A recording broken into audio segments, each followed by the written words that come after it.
Israeli Prime Minister Benjamin Netanyahu nakatanggap umano ng assassination attempt mula sa grupong Hezbollah at napalitan ng prisoners of war sa pagitan ng Ukraine at Russia, pinangunahan ng United Arab Emirates. Si Joy Salamatin sa sentro ng balita.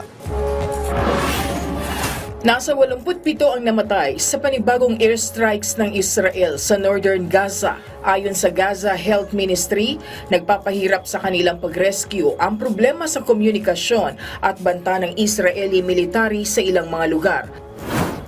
Samantala, inakusahan naman ni Israeli Prime Minister Benjamin Netanyahu ang grupong Hezbollah sa tangkang pagpatay sa kanya sa pamamagitan ng drone attack na inilunsad sa kanyang tahanan.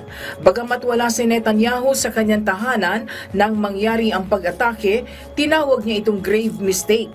Walang nasaktan sa nasabing assassination attempt habang naharang din ng militar ang 3 drone na pinalipad ng Hezbollah mula Lebanon.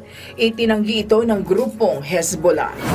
Umani ng kaliwat ka ng batikos ang pahayag ni Elon Musk na mamimigay umano siya ng $1 milyong kaugnay ng kanyang kampanya kay US former President Donald Trump sa nalalapit na eleksyon sa bansa.